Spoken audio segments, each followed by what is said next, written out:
Text, subtext, and context. Comparative study. Text means the sensory surface of a work of art.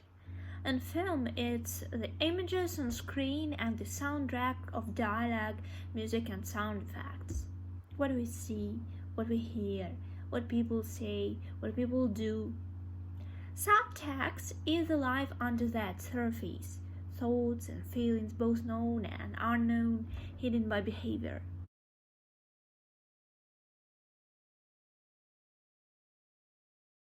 Text is the script, what is written on the page. Text is the easiest one of the three to understand because it is what we often focus on the most. The text is the written part of the story, what happens and what is stated on the page. It is everything you see that is not implied. Text implies subtext and delivers context. Subtext is the underlying core themes of a story, the emotional foundations of the story. Subtext can be implied in the text through the suggestion of technical and artistic choices, but it is never overtly expressed. Elements of context can be used to express subtext, but never overtly. Subtext is what we mean when we talk about reading between the lines. The sub refers to underlying. It is underneath the text. It is different than context, in that context helps us interpret and understand the story, and the subtext happens when the story is bigger than what's on the page.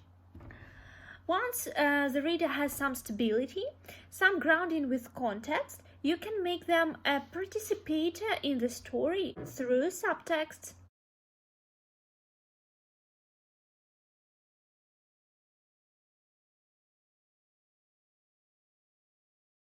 Notice we understand what is happening in the story.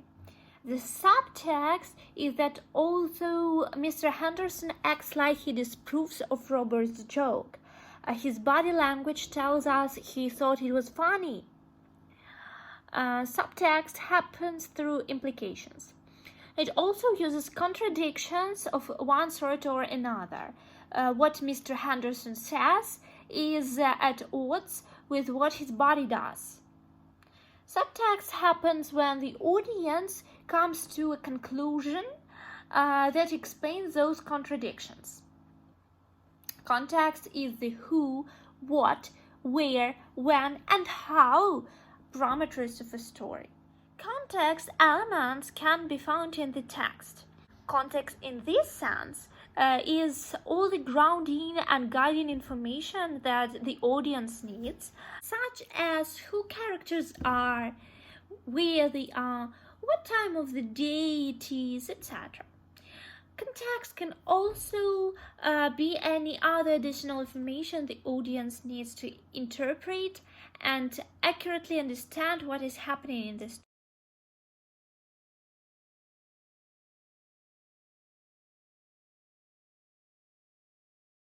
Why did John call Mark Carl? We have no idea. There is nothing in the text to help us interpret and accurately understand what his motives are. It is an accident, a nickname. It is a type of mistake the author made.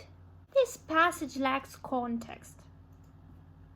This can happen when the writer is trying to make their story mysterious, exciting, or engaging by leaving room for readers to come to their own conclusions and interpretations, which is what subtext is for. When the audience lacks context, the story becomes very vague, which is a problem for several reasons. If there is no context, there is almost no investment in the story, because if the audience doesn't have access to any clear meaning, they are unable to care about what happens.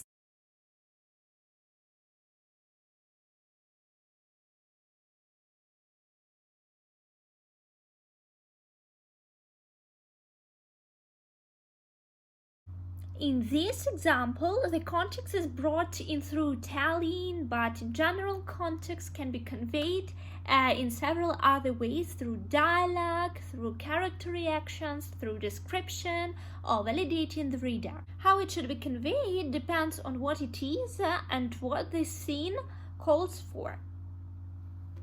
Thank you. Bye.